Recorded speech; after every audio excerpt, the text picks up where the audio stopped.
लीजिए ना। नहीं, ये काफ़ी है बस। राशिद भाई, वैसे तो हमारी जहीदा को घर के सारे काम आते हैं और खाना बहुत लजीज बनाती है। सेवइयाँ खा के तो आप जान गए होंगे। बिल्कुल बिल्कुल। अरे जाहिदा, अनवर मियाँ को सेवइयाँ दो, कब से खाली बर्तन लेके बैठे हैं। और लीजिए। नहीं बस, और नहीं। अरे अनवर मियाँ, शर्माने का काम अब हमारी जहीदा पे ही छोड़ दो। है? शर्माओ मत, ले लो और जल्दी से निकाह को हाँ कर दो। जब फूफी का निकाह होगा तभी तो अम्मी अब्बू मेरे लिए लड़का देखेंगे। शैतान की खाला, हम लोग तुझे इतनी जल्दी रुखसत नहीं करने वाले। अभी आपको अब्बू और अम्मी के साथ बहुत साल रहने हैं। आरिफ मियां जी भाई, अब निकाह की तैयारी करो। हमें आपकी जाहिदा पसंद है। शुक्रिया।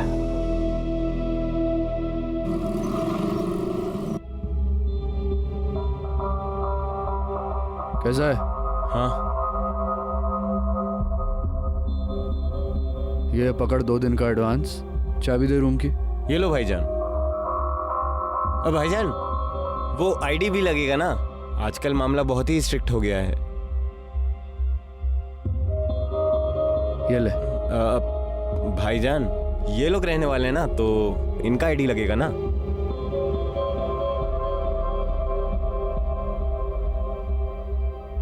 ये ले आईडी। और कुछ मांगता है? नहीं। ठीक है। सुनील, साहब का सामान ले जा कमरे तक। आप लोग आराम कीजिए, नहाइए धोइए, अपन गाड़ी का इंतजाम करके आता है। शुक्रिया।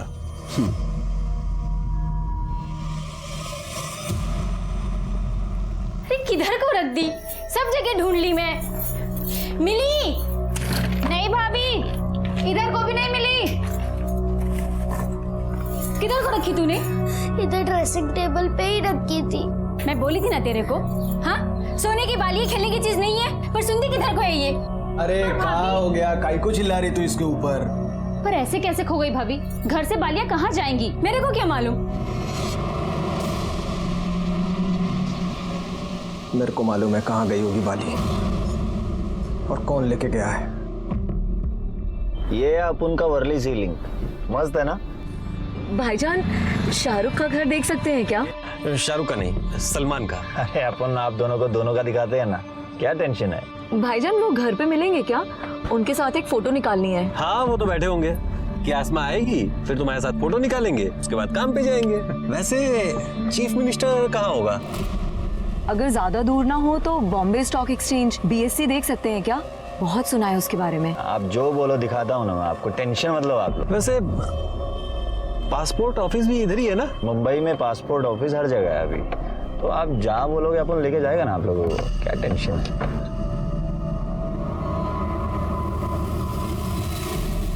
और सुन ध्यान से, एक भी कोना छूटना नहीं चाहिए। अरे सुनिए ना, बहुत घबराहट हो रही है। काहे को? परसों निकाह है और सारे पैसे खत्म है, कैसे करेंगे? सब इंतजाम हो जाएगा, कुछ पैसे हैं मेरे पास। कहीं को टेंशन ले रही है? अगर पैसे कम होंगे ना तो गाड़ी बेच देंगे, दोबारा आ जाएगी। जायदा का निकाह कौन सा बार बार होने वाला है? तो जाता काम दे, जा जा।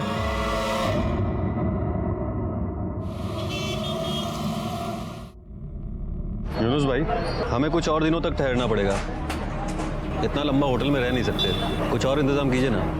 हो जाएगा ना भाई, अपन एक काम करते हैं, अपन एक 1 BHK लेते हैं ना भाड़े पे, टेंशन नहीं कोई। हाँ, ये ठीक रहेगा। लेकिन उसके लिए तो डॉक्यूमेंट्स देने पड़ेंगे, पुलिस वेरिफिकेशन वगैरह वगैरह। भाई उसकी क्या प्रॉब्लम है? अपन है ना, अपन अपने नाम पे लेगा फ्लैट, देगा अपना डॉक्यूमेंट, बिंदास रहने का, कोई टेंशन नहीं। शुक्रिया भाईजान।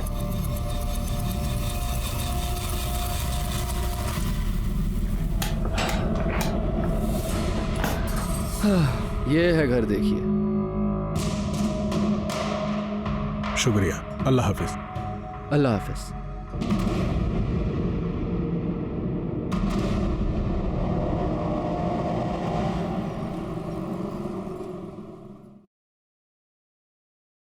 रिश्तेदार है वो तेरे, जो तू सब कुछ करके देगा उनको?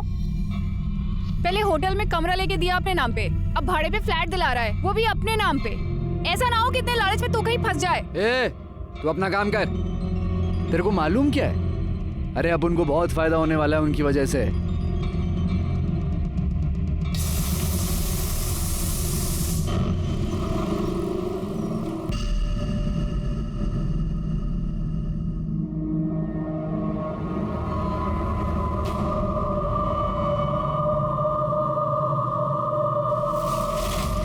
अल्लाह हाफिज।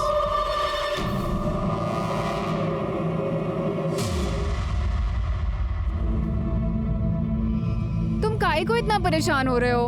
अल्लाह पे भरोसा रखो, सब ठीक होएगा। पर मैं किधर बोला अल्लाह पे भरोसा नहीं है मेरे को जायदा की फिक्र लगी है। बहुत सदमा पहुंचा उसको।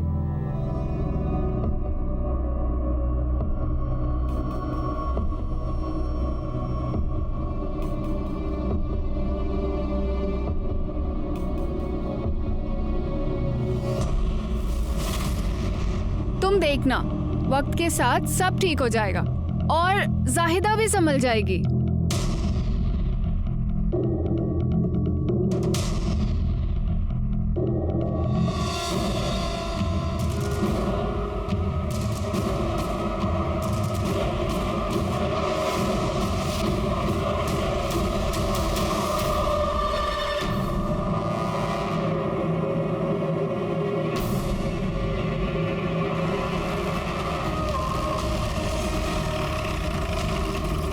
ये बाजू हटो, चल पीछे चल, चलो पीछे हटो, चलो पीछे, चलो पीछे।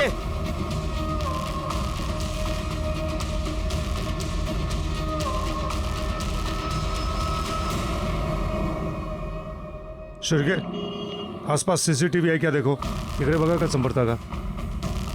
किसी ने कुछ देखा था क्या? सर जब मैं उधर से आ रहा था ना तो मैंने एक ट्रक देखा, बहुत तेजी से जा रहा था, और जब मैंने यहाँ आकर देखा तो एक्सीडेंट हुआ था और ये दोनों ऐसे ही पड़े थे। ट्रक का नंबर देखा? नहीं सर, एक्चुअली मैंने ही ध्यान नहीं दिया। मुझे लगा इनकी हेल्प करनी चाहिए और इसलिए मैं यहाँ पर आया तो ये लोग मरे पड़े थे, और फिर मैंने ही सर आपको कॉल किया। सर इस रोड पे कहीं भी कोई सीसीटीवी नहीं है। अरे रोड जहाँ से शुरू होता है वहाँ तो रहेगा सीसीटीवी। दोनों साइड चेक करो रोड के। वो ट्रक को पकड़ना जरूरी है शहर से बाहर जाने के पहले। सर ये 2 फोन मिले, बुरी तरह टूट गए। ये देखिए, ये ड्राइविंग लाइसेंस मिला, इसके ऊपर आरिफ बेग बोल के नाम है और कपूसवाड़ी का एड्रेस है। सर ये औरत का कोई आईडी प्रूफ नहीं मिला। इसका भी पता चल जाएगा। इसके फैमिली वालों को बुलाओ आइडेंटिफिकेशन के लिए। सर ये देखिए, ये क्राइम लोकेशन के 200 मीटर पहले लगे हुए सीसीटीवी कैमरे की फुटेज है। यहाँ पे बाइक के पीछे ट्रक जा रहा है। और सर ये देखिए, ये क्राइम लोकेशन के 100 मीटर बाद का सीसीटीवी फुटेज है। इसमें ट्रक काफी तेजी से पास होता दिख रहा है। पॉज करो, ये ट्रक के नंबर प्लेट पे जूम करो। शिरके, ये नंबर हर पुलिस स्टेशन में सर्कुलेट कर दो। नाकाबंदी करो, ये ट्रक शहर से बाहर नहीं जाना चाहिए। ठीक है सर। सर मैंने आरिफ के फैमिली को कांटेक्ट किया, वहाँ से एक चौंका देने वाली खबर मालूम पड़ी। क्या? साइड हो चलिए साइड, चलिए साइड, चलिए साइड। साहब अंदर अंदर है। बॉडी को सबसे पहले किसने देखा था? सर अनम ने। मत रो बच्ची, सब ठीक हो जाएगा। मत रो, मत रो। आप कौन हैं? साहब मैं यास्मीन शेख, मैं इनकी पड़ोसन हूँ। जाहिदा इसकी खाला थी। इसने जब जाहिदा को लटकते हुए देखा तो बहुत जोर से चिल्लाई। तो मैं भागकर आई देखने के लिए कि क्या हुआ, तो मैंने देखा कि जाहिदा लटकी हुई थी साहब। इसके अलावा घर पे और कौन कौन था? अभी तो फिलहाल ये दोनों ही हैं। आरिफ भाई और शबाना तो निकाह में गए हैं, शाम को आने वाले थे। और अब वो भी। सर हमने इन्हें इन्फॉर्म कर दिया था एक्सीडेंट के बारे में। तो इसके माँ बाप बुआ के अलावा और कोई रिश्तेदार नहीं है मुंबई में? नहीं साहब, आरिफ भाई के वालिदान को गुजरे हुए परसों हो गए, और जब से आरिफ भाई ने अपने छोटे भाई आसिफ को घर से बाहर निकाला है तो पता नहीं वो कहाँ है, कभी दिखे ही नहीं उसके बाद। मुझे अब तो फिक्र है कि इस बच्ची को कौन देखेगा, इसका क्या होगा साहब।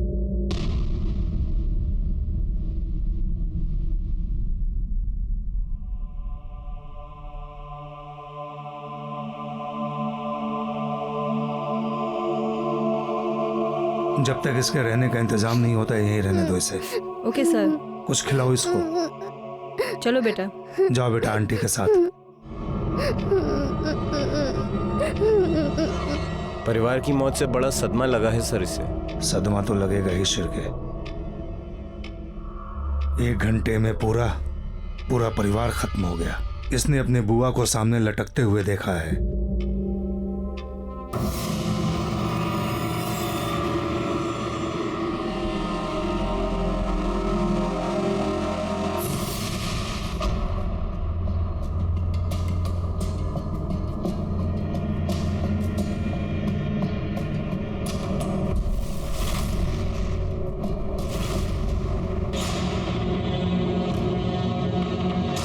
कोटलिया यही ट्रक लग रहा है, नंबर देख। ए, पकड़ो, ए, रुक।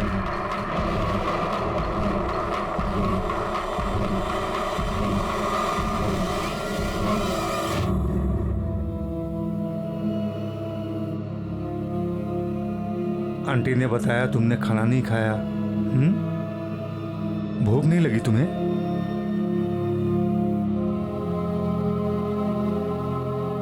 मुझे तो बहुत भूख लगी है।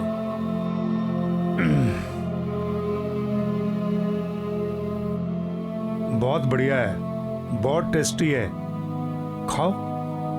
मैं सिर्फ अम्मी के हाथ से ही खाना खाती हूँ।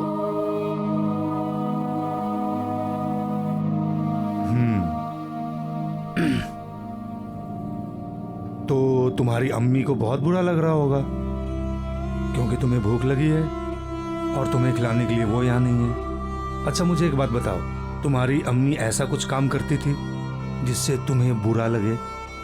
नहीं ना? फिर तुम्हें भी ऐसा काम नहीं करना चाहिए जिससे अम्मी को बुरा लगे।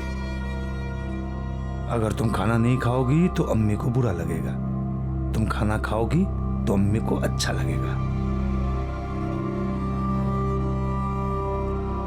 खाओ बेटा।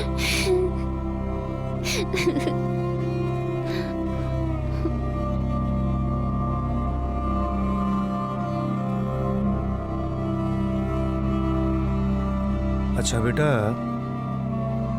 तुम्हारे आसिफ चाचू कहाँ हैं? आसिफ चाचू बहुत बुरे हैं। खाला बोलती थी कि वो नशा करते हैं और इसीलिए वो घर से सामान चुराते थे। और एक दिन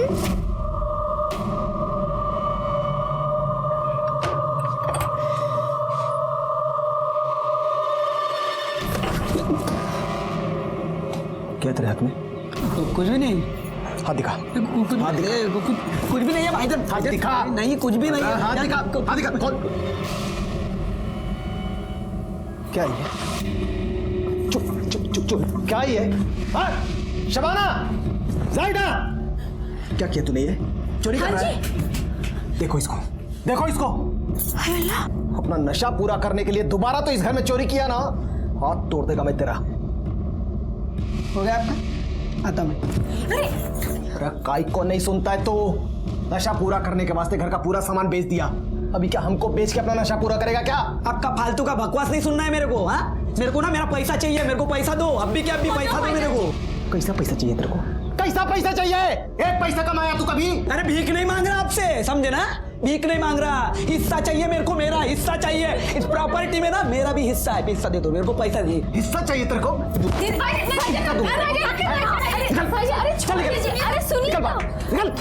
चल निकल यहाँ से। और दोबारा तो यहाँ दिखाई दिया ना मुझे, पाँव तोड़ दूंगा मैं तेरा। अभी तो मैं जा रहा हूँ, लेकिन हिस्सा तो मैं मेरा लेके रहूंगा और इसका बदला भी।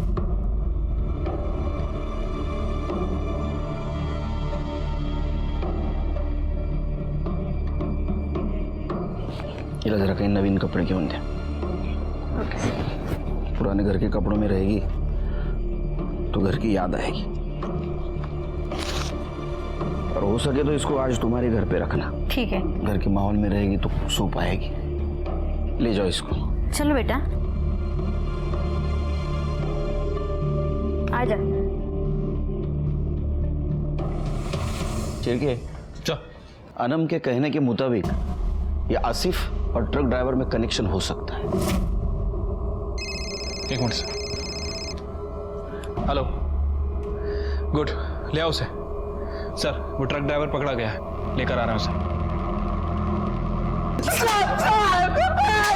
साहब गलती हो गई साहब, बताता हूँ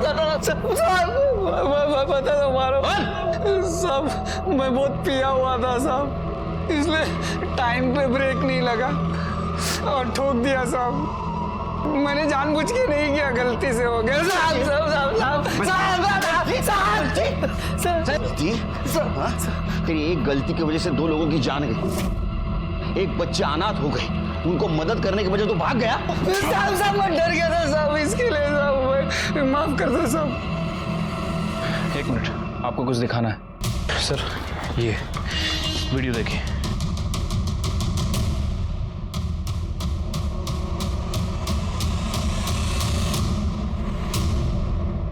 मतलब ये एक्सीडेंट नहीं, मर्डर है।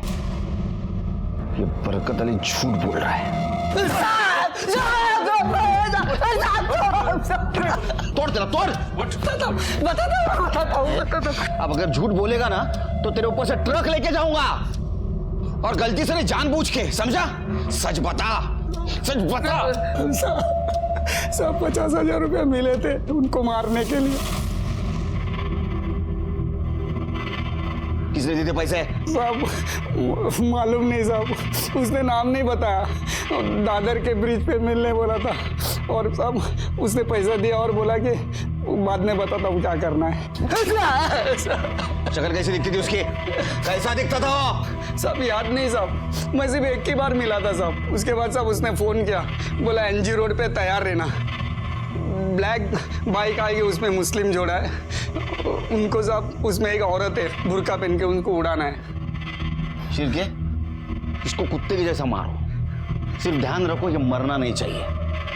इसके कॉल डिटेल्स निकालो और सुपारी देने वाले का नंबर ट्रेस करो, और आसिफ के बीच अपने खबरी लगा दो, और ये भी पता करो कि जाहिदा ने सुसाइड क्यों किया। हड्डी पसली एक कर देंगे तेरे।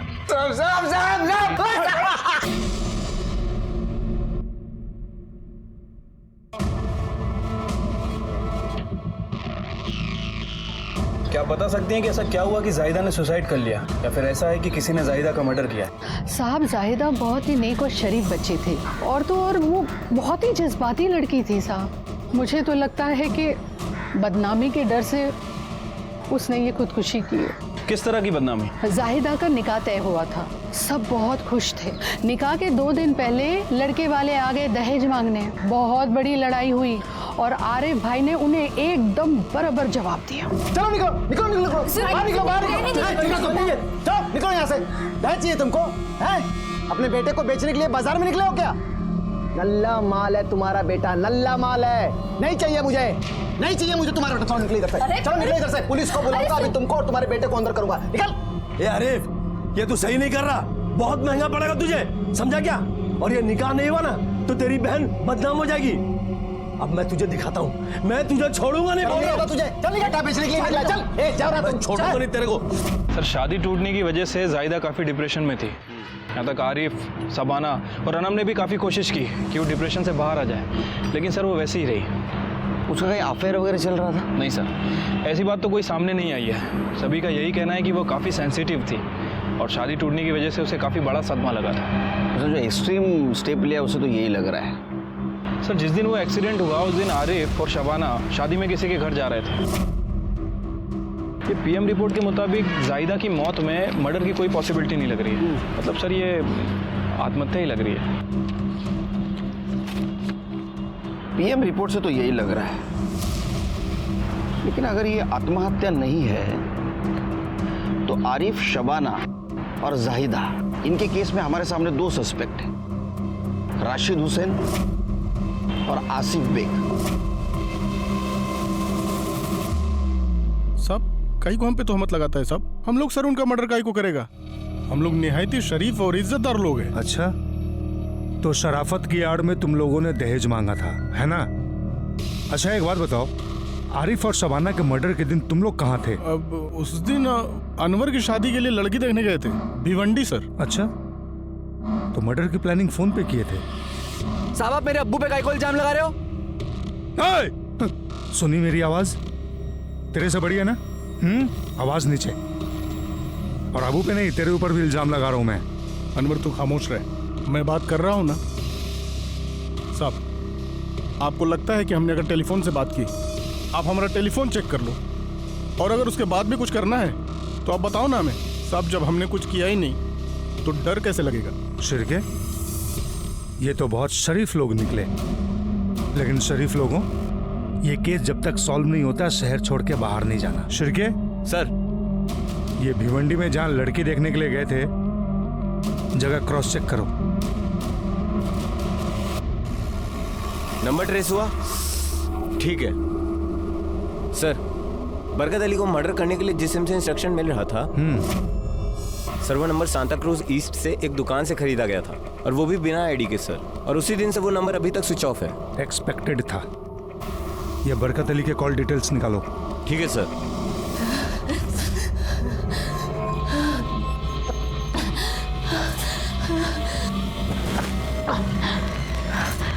सर, वो राशिद हुसैन सच बोल रहा था सर। वो भिवंडी में लड़की देखने गया था। ये देखिए। अच्छा, वो वीडियो किसने अपलोड किया, पता चला? यस सर, उस लड़के का नाम मनोज जोशी है और वो फिल्म मेकिंग का कोर्स कर रहा है। सर, उसने अपने प्रोजेक्ट के लिए सनसेट, ट्रैफिक सिग्नल, इन सब चीज़ों को कैप्चर कर रहा था। उसी में ये एक्सीडेंट भी कैप्चर हो गया सर। मैंने उससे बात की है। उसका कहना है कि अगर इन्वेस्टिगेशन में उसकी किसी तरह से ज़रूरत पड़े तो वो कॉपरेट करने के लिए तैयार है। और उस सिम का क्या हुआ? सर, बरकत अली को जिस सुपारी किलर का कॉल आया था, मैंने उस सिम के डीलर से बात की है। सर, उसका कहना है कि वो सिम हुसैन फैमिली में से किसी ने नहीं खरीदा था। और सर, हुसैन फैमिली के कॉल रिकॉर्ड के हिसाब से दोपहर 2 बजे से शाम के 6 बजे तक भिवंडी में ही थे। उनके रिकॉर्ड में कुछ भी सस्पिशियस नहीं मिला है। तो इसका मतलब हमारे सामने जो सस्पेक्ट है उसमें से बचा आसिफ बेग। वो है कहाँ?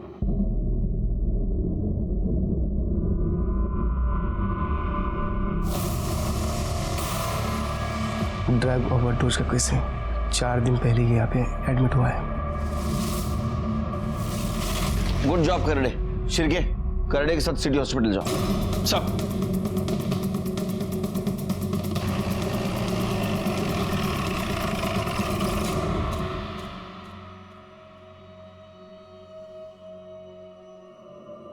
अरे वाह, कपड़े तो बड़े अच्छे लग रहे हैं आपको। अंकल, ज्यादा शक्कर अच्छी नहीं होती। हम लोगों ने स्कूल में भी ये पढ़ा है। अम्मी भी यही कहती थी। अम्मी अब्बू को भी कम शक्कर वाली चाय देती थी। अल्लाह, शबाना जी, सुबह सुबह इतनी फीकी चाय पीने का क्या मतलब है? थोड़ी तो शक्कर डाल दिया करो। जितनी शक्कर होनी चाहिए उतनी है। चाय पीनी है तो पियो, वरना छोड़ दो। अरे अनम,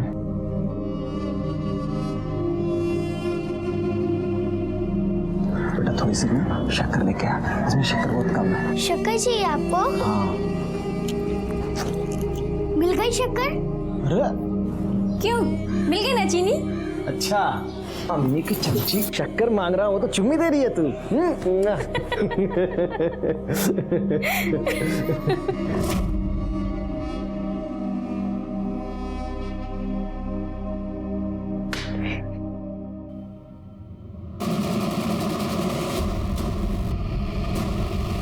सर, ये जनरल वार्ड है, बेड नंबर 4।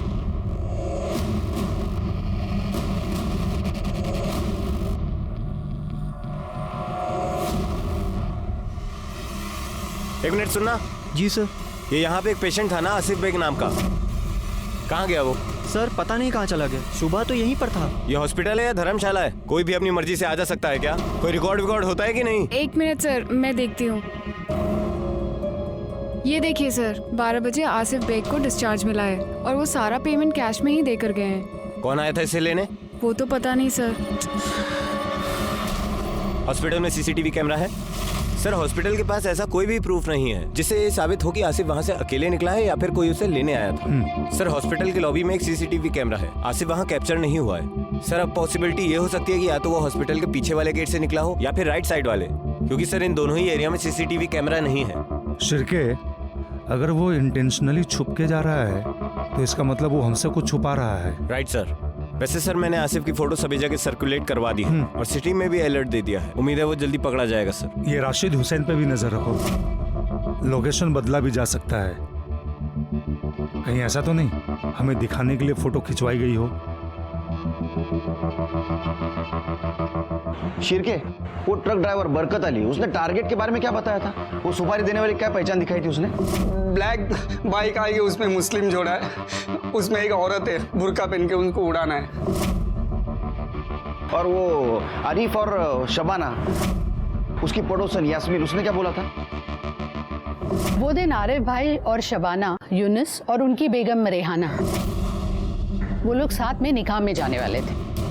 यूनुस और रेहाना उन लोगों को गली के बाहर मिलने वाले थे। फिर क्या हुआ? वो गए कि नहीं? साथ में गए तो थे पर रेहाना नहीं गई। यूनुस भाई और रेहाना का कुछ झगड़ा हुआ और वो घर वापस आ गई और यूनुस भाई अकेले ही मोटरसाइकिल में आरिफ और शबाना के पीछे निकल गए। जब रेहाना घर वापस आई उसी ने मुझे ये सब बताया। चलो वायरल वीडियो फिर से एक बार देखते हैं। शिरके, शुरू से वीडियो लगाओ।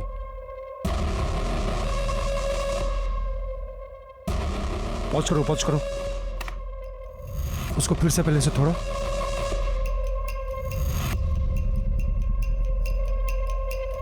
एक मिनट पॉज करो शिरके। ये आसिफ और शबाना निकलने से पहले ये एक आदमी निकला है, ये भी, इसको जूम करो। देखो ये भी मुस्लिम है और इसके बाइक का कलर भी ब्लैक है। शिरके सर, आनम को लेके आओ। बेटा ये देख रहे हो बाइक पे, ये कौन है जानती हो? अंकल, ये यूनुस चाचू हैं,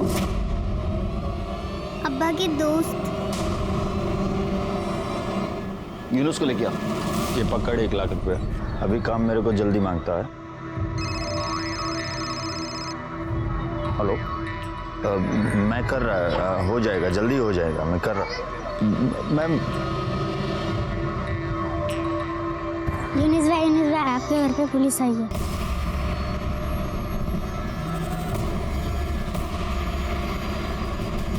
और उसकी बीवी रेहाना आरिफ और शबाना के मर्डर के दिन से गायब थे। कहीं ये इस बात का सबूत तो नहीं कि इस हत्या में उनका हाथ है? जब हम उसके घर पे छानबीन करने के लिए गए तो उसके घर को ताला लगा हुआ था और आसपास के पड़ोसियों को पता भी नहीं था कि मियाँ बीवी अचानक से कहाँ गायब हो गई। उसका फोन भी हमने ट्रेस किया लेकिन उसका फोन भी स्विच ऑफ आ रहा था। आसिफ और यूनुस की हमें तलाश थी। हमने यूनुस की वाइफ रेहाना के मैके में भी पूछताछ की लेकिन वहां पे वो दोनों नहीं थे और किसी को पता नहीं था वो कहाँ गए। इसलिए यूनुस के ऊपर का डाउट हमारा बढ़ गया। अनम से एक बात पता चली कि यूनुस ने 1 हफ्ते के लिए आरिफ की कार रेंट पे ली थी किसी टूरिस्ट को घुमाने के लिए। तो हो सकता है उसने होटल भी लिया होगा रेंट से और वो भी इसी एरिया में। तो हमने इस एरिया के सारे होटल छान मारना शुरू कर दिए।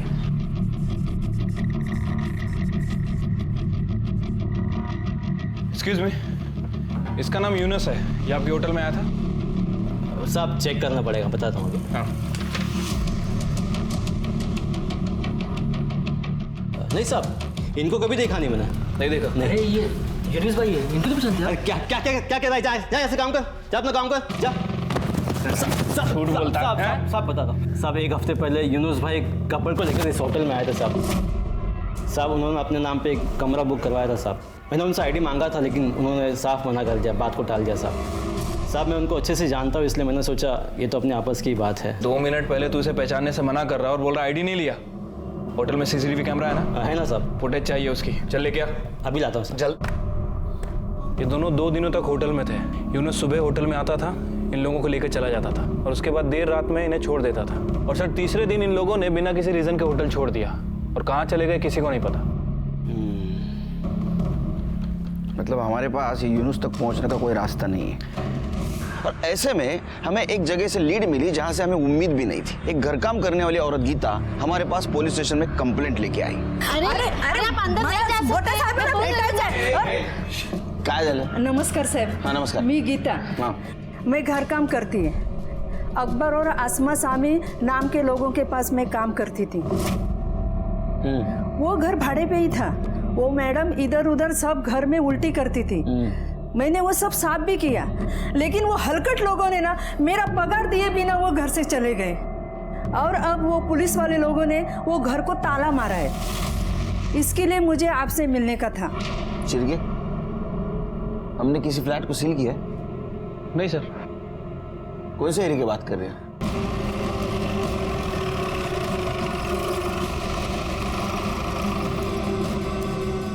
सर, हे घर है।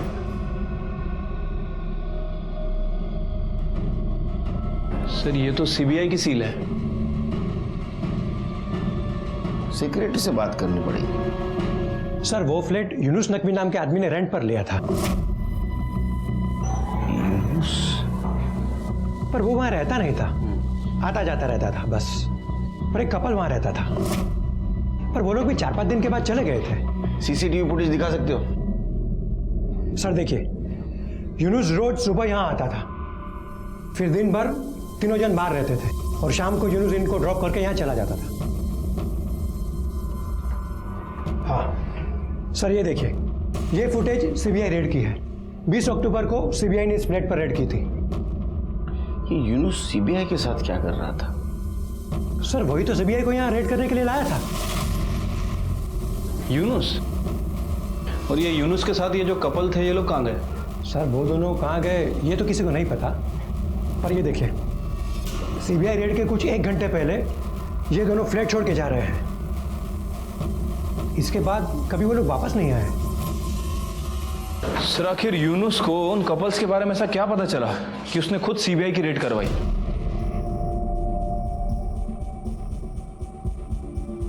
नमस्ते Deshmukh sir, senior inspector Sunil Kelkar. Hello.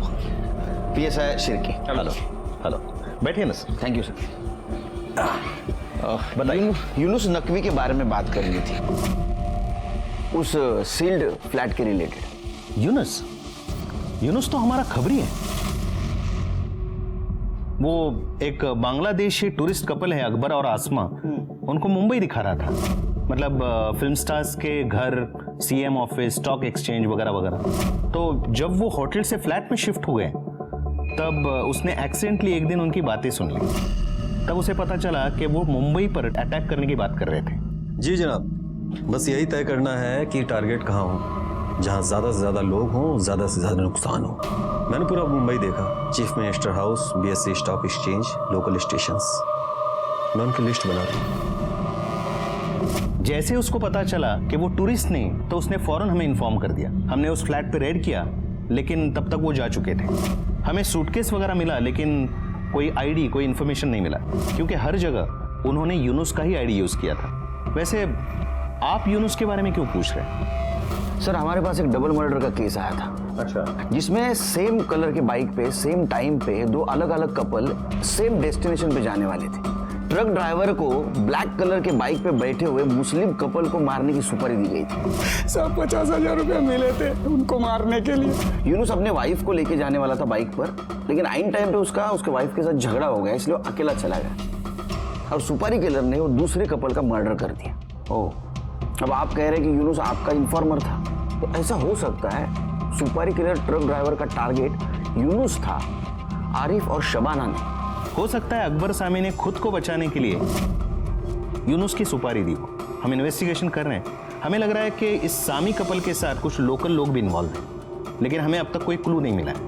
अच्छा। यूनुस ने हमें बताया कि उनके पास एक सैटेलाइट फोन भी था, जिसे ट्रेस करने की कोशिश की, लेकिन वो फोन ऑफ आ रहा है। सर इसका मतलब मुंबई पे कोई बहुत बड़ा अटैक होने वाला है। इसलिए अच्छा होगा कि हम लोग आपस में इंफॉर्मेशन शेयर करें ताकि इस अटैक से बचा जा सके। Yes sir. बिल्डिंग के सेक्रेटरी ने हमें बताया था कि 20 अक्टूबर को अकबर और आसमा दोनों निकले थे, मतलब आरिफ और शबाना के मर्डर के 2 दिन पहले। शायद अकबर को ये पता चल गया होगा कि यूनुस ने सीबीआई वालों को कांटेक्ट किया है, इसलिए उसने बरकत अली नाम के ट्रक ड्राइवर को हायर किया यूनुस और रेहाना को मारने के लिए, और लेकिन गलती से उसने मार दिया आरिफ और शबाना को। लेकिन ये अकबर है कहाँ? सर मुझे लगता है कि हमें इन तीनों को जल्दी से जल्दी पकड़ना चाहिए, क्योंकि ये जो यूनुस है ये पूरी तरह से इनोसेंट नहीं है सर। उसके बैंक डिटेल्स पे नजर रखो, ट्रांजैक्शन होता है तो उसको हम पकड़ सकते हैं। और ये गीता कामवारी बोल रही थी आसमा बीमार है। वो मैडम इधर उधर सब घर में उल्टी करती थी, तो किसी हॉस्पिटल में भी उसको ट्रीटमेंट के लिए लेके गया होगा, वो भी चेक करो।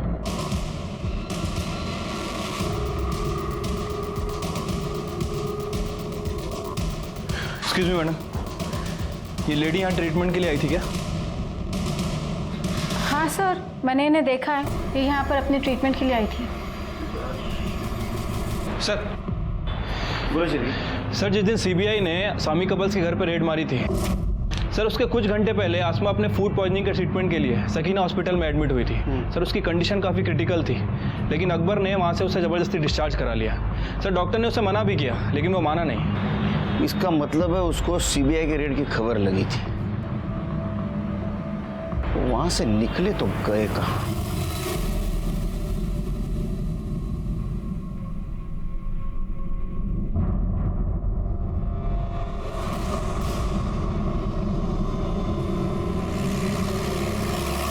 पहचान पाए, क्योंकि इसके आसपास तो हमें कोई आईडी नहीं मिली है।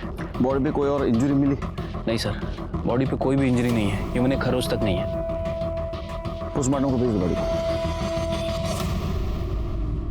बारीक वाली शक्कर लाते जाना रे।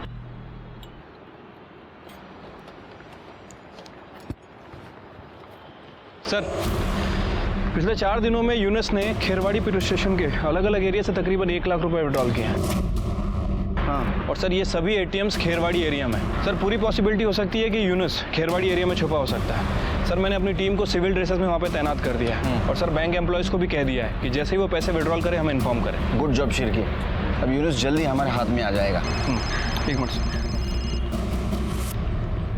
हेलो, ठीक है सर, यूनुस खेरवाड़ी एटीएम से पैसे विड्रॉल कर रहा है। लेट्स गो, चलो हम हो रहे।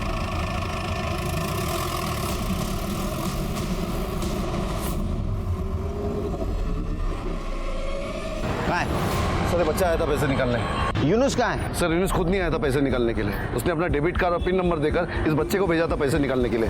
ये देखिए।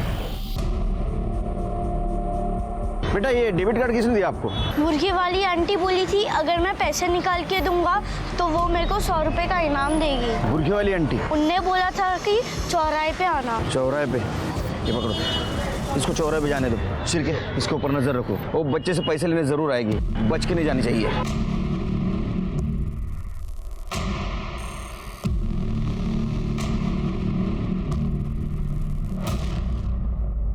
माने हाँ सर, बुरखे वाली आई।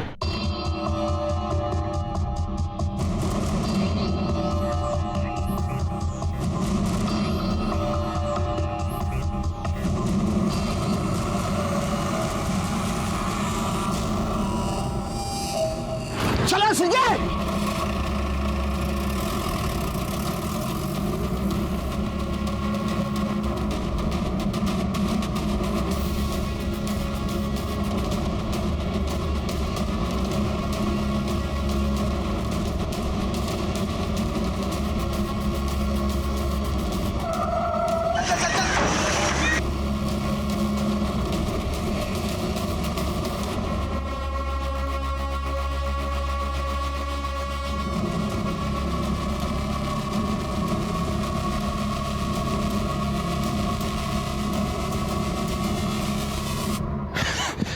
सर यहाँ तो रेड एंड है। इन्हीं में से किसी घर में होगा, हर घर चेक करो। माने उधर कॉर्नर पे रुको।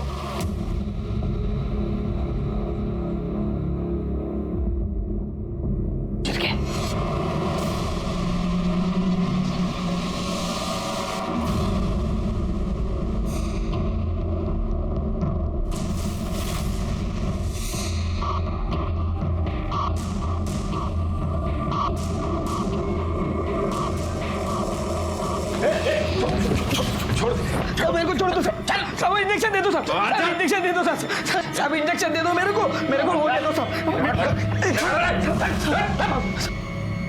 यूनुस कहाँ है? यूनुस कहाँ है? मेरे को नहीं मालूम साहब, यूनुस कहाँ है, मेरे को कुछ भी नहीं मालूम। देख तू यूनुस कहाँ है मुझे बता, और तू यहाँ कैसे है वो बता। सच में देखा मेरे को तो फेंक दूंगा इसको।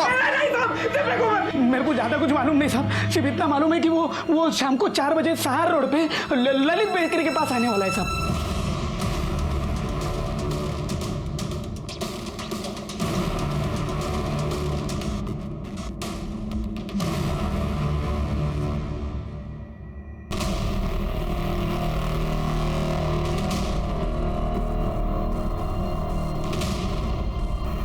रुक, गोली मार दूंगा, रुक।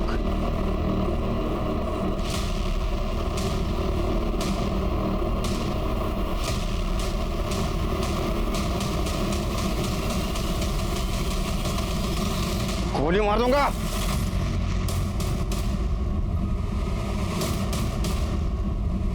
गाड़ी साइड में ले। चल बाहर। कहाँ भाग रहा था रे? कौन कौन है गाड़ी में? बाहर निकालो उसको। बैग में से कुछ कैश और इन दोनों हस्बैंड वाइफ के नाम का इंडियन फेक पासपोर्ट मिला है। ये सब कुछ तेरे कारण हुआ है। लेके चलो इनको सबको। चल। इसको और आसमा को भागना पड़ा साहब, जिसमें आसमा मर गई साहब। तभी इसने अपन की बीवी रेहाना का किडनैप किया और मेरे को ब्लैकमेल करने लगा। बोला कि जाली पासपोर्ट निकाल के दे, नहीं निकाल के देगा तो तेरी बीवी का कत्ल कर देगा। आरिफ और शबाना की सुपारी क्यों दी थी? सुपारी तो साहब अपन की और रेहाना की दी गई थी। वो लोग तो ड्राइवर ने गलती से मार दिया उन दोनों को। किसने दी थी सुपारी? लैंड माफिया का राजन ढोलकिया साहब, वही मेरे को इन लोगों से मिलवाया साहब। उसको लगता है अपन सीबीआई के सामने उसका नाम भी उगल देगा, क्योंकि राजन ढोलकिया इन लोगों का मुंबई का कॉन्टैक्ट है साहब। बस इतना ही? और कुछ बोलना चाहता है तू? जिसके लिए अपन राजन ढोलकिया से एक बहुत बड़ी डील की साहब। क्या डील थी? अपन को 1 लाख रुपया दिया मुंह बंद रखने के लिए। तब अल्लाह का सब जिस दिन अपन को मालूम पड़ा ना कि ये लोग टेररिस्ट है साहब, अपन सीधा सीबीआई के पास चला गया साहब। सच बोल रहे हैं। बोल, तू बोल। मैं तो ऐसी जगह पे भेज दूंगा ना जहाँ पासपोर्ट की जरूरत भी नहीं। 50 को 1 कम है सिर्फ। बोल। साहब, आसमा को अस्पताल में भर्ती करवाने के बाद फारिग होके मैं घर पहुंचा। सीबीआई की रेड पड़ी हुई थी साहब, और ये यूनुस घर के बाहर खड़ा हुआ था, बहुत बेफिक्र लग रहा था। मैं समझ गया कि सीबीआई वालों को यही लेके आया होगा। मैं हॉस्पिटल जाकर आसमा को डिस्चार्ज करवाया, पर बीमारी के कारण उसका इंतकाल हो गया। लाश को दफनाने की सूरत नहीं थी, इसलिए मैंने उसकी लाश को नाले में फेंक दिया सर।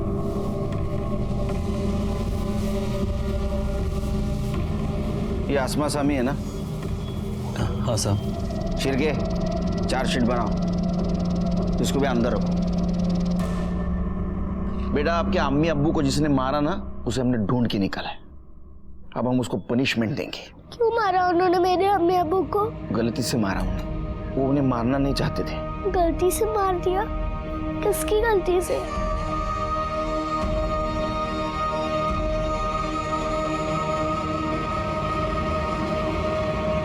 लैंड और ड्रग माफिया राजन ढोलकिया को आरिफ और शबाना के मर्डर केस में अरेस्ट कर लिया गया। उसने ये भी कन्फेस किया कि वो यूनुस को मारना चाहता था, क्योंकि यूनुस ने उससे पैसे लिए थे, लेकिन फिर भी उसने सीबीआई को इन्फॉर्म किया था।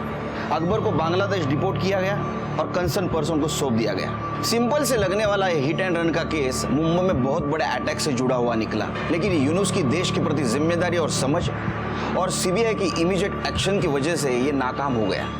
इसी के साथ मैं सीनियर इंस्पेक्टर सुनील केलकर आप सबसे विदा लेता हूं। फिर मिलेंगे क्राइम पेट्रोल 10 तक के अगले भाग में। तब तक के लिए सतर्क रहिए, तो देखते रहिए क्राइम पेट्रोल 10 तक। मकसद बताना नहीं, बचाना है। जय हिंद।